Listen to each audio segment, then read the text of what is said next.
Hello, welcome, Cabbage here. Let's go back into Armored Core 6. And then we'll look at the Strider boss, I guess you could call him. He's kind of a level and a boss. Got a job for you, 621. This one's a request from the Archivist Group.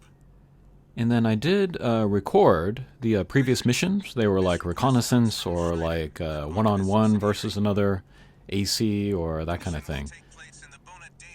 But I think for now I'll just show the bosses. If something else interesting comes up, I'll show that. It was cool to team up with two other Armored Cores, but yeah.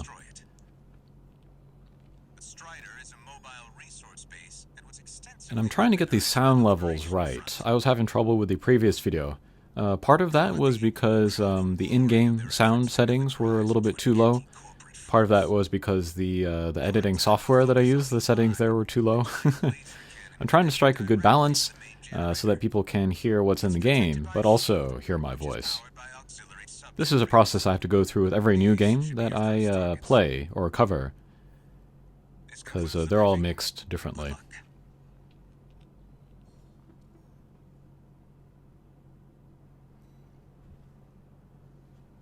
Alright, but in this video I did want to talk about the music in more detail. It's atmospheric like Dark Souls games, but mostly electronic.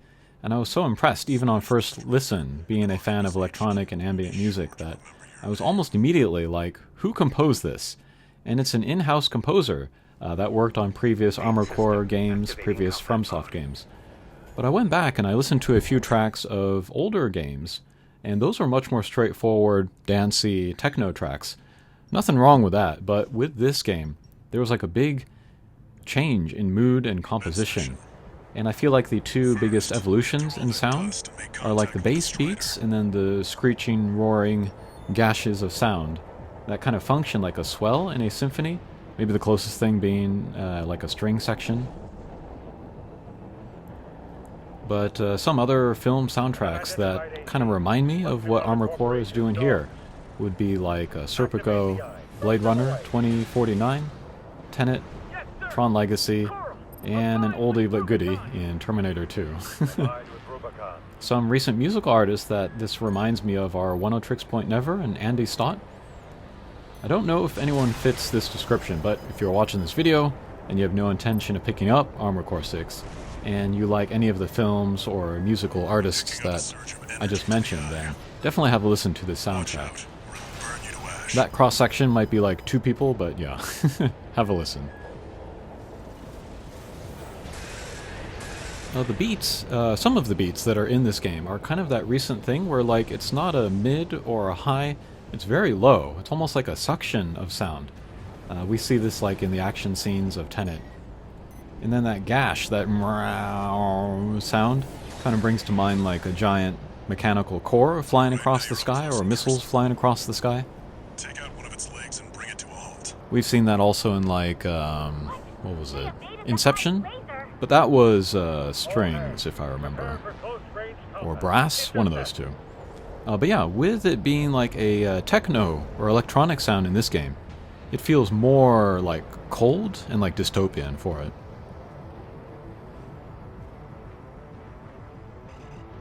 Alright, so we are approaching the Strider. What they're telling us to do is to take down a leg, and then we can get onto it, get onto the disabled Strider. And then we can take down like some power generators. And then finally we can take care of the eye on the top of it, which is like a great big laser cannon.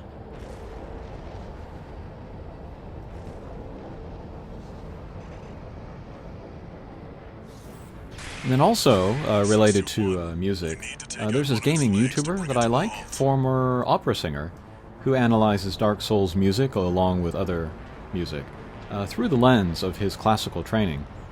I saw him struggle with Armored Core music because, you know, that's not his background. But he's got some great takes on music and video games in general. One of them is that classical music or orchestral music is not dead. It's alive and well in video games. And he urges symphonies to program video game music, meaning perform it in concerts alongside like Brahms, Bach, and Beethoven. There are a number of video game music concerts, of course, but they're usually separated out, like this concert is video game music only for nerds. Our other concerts are real music for real music lovers. But this YouTuber says put them together, and I think that's a great idea. It would raise accessibility and awareness. It would broaden the audience. It would introduce classical music to video game fans, and it would introduce video games to classical fans.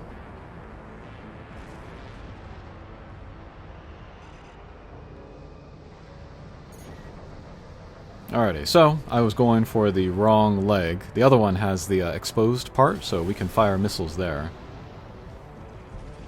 And then there are some attacks coming at me, so I'm trying to strafe at the same time.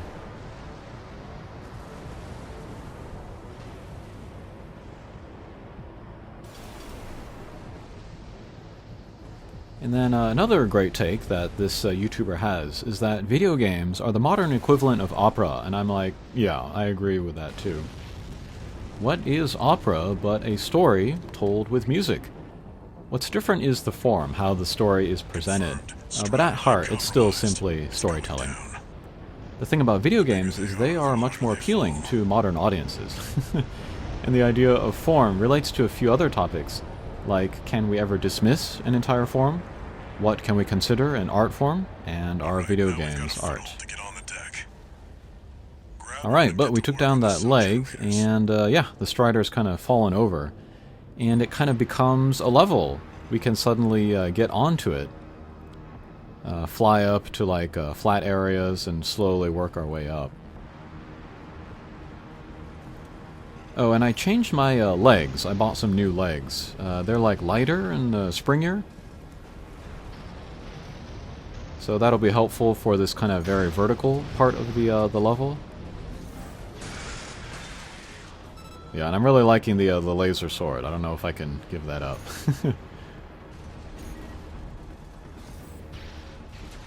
AP at 50%. But yeah, there are certain forms that are continually dismissed. The ones close to my heart being fashion, comic books, and video games. Fashion is dismissed as being frivolous and commercial, which it often is, but there can still be artists saying something new or vital about clothing or politics or society, etc., etc. And they can say it through the clothes or through the fashion shows that they put on. Comic books are dismissed as garbage, which is just mind-boggling to me. It is simply a form through which to tell stories, and the form should not affect how moving or exciting or relevant a story is.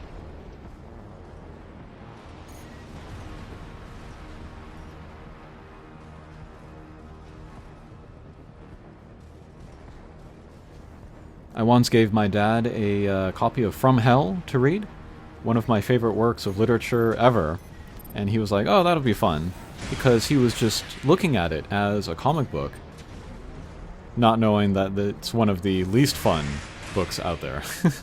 But very powerful, very interesting. I can recommend that to everyone.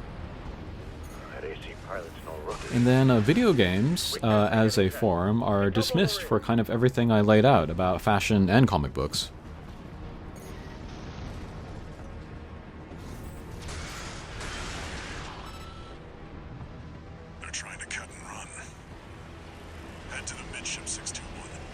Alright, so we're climbing up the kind of the last third. It's destroyed and fallen over. They detached it, so now it's the front two-thirds that is still walking on. But now we're high enough that we can advance through. And then we're going to start taking down the generators.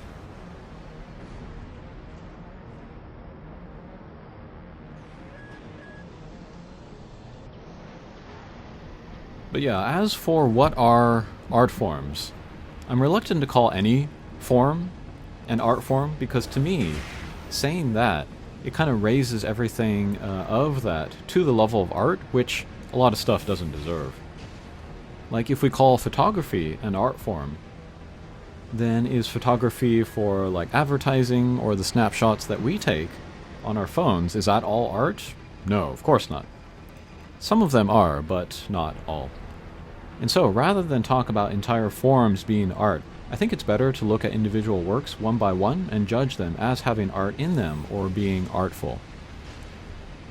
Like, I don't think anybody can argue saying that video games are an art form, but if you took it one by one, if you pointed to elements of Legend of Zelda Tears of the Kingdom or Near Reincarnation, I think you could make the case very convincingly that there are artful moments or artful scenes or artful music in there.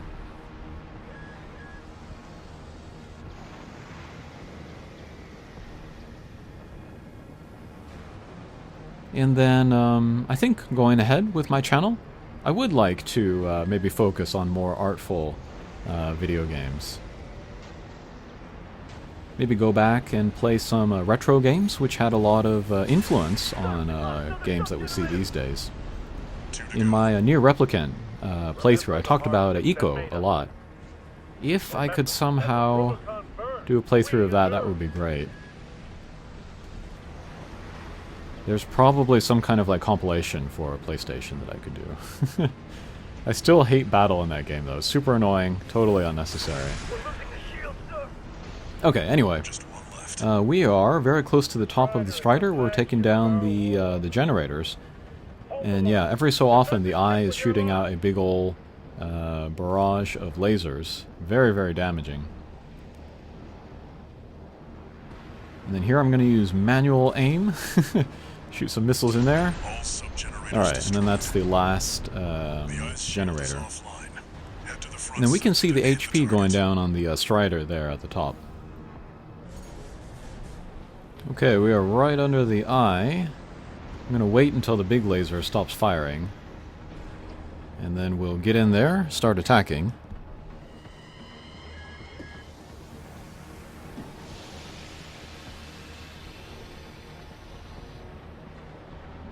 Alright, that should be it. There it is. I thought it was just the big like energy shot, but it's also got like missiles around it. Maybe for it to protect itself. Yeah, but thankfully there's a lot of ways to kind of find cover from it, so grateful for that. Actually, after the first level with the helicopter boss, I haven't found any of the subsequent stages like super duper hard that required multiple playthroughs, so that's been cool. Alright, I don't know if I'm doing this right, like getting right in front and just blasting away, but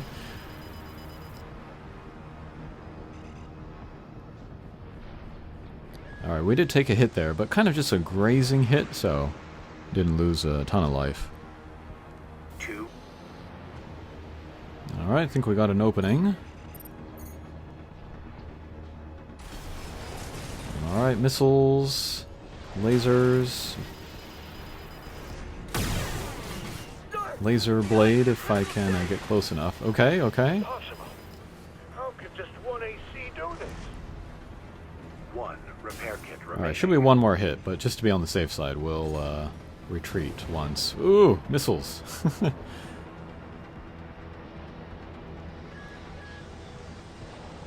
Okay, wait for this laser thing again. No repair kits remaining. And let's head in there. But yeah, listening to the dialogue has turned out to be interesting and kind of it's good for world building, you know, finding out who we're working for or who we are fighting.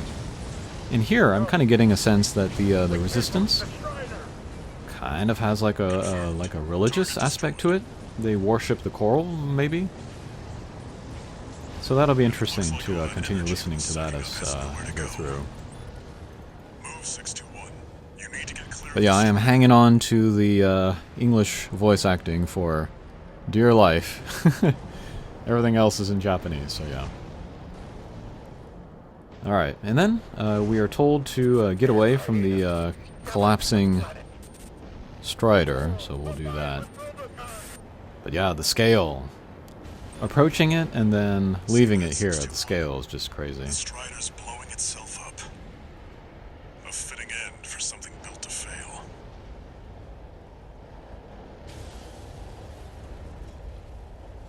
And we'll hide behind this silo. I don't know if there's going to be like a big wave of energy or something coming at us. Guess not. Okay, that'll do it for this video. Next one will be about climbing the wall. Thanks for watching, and we'll see you again. Take care.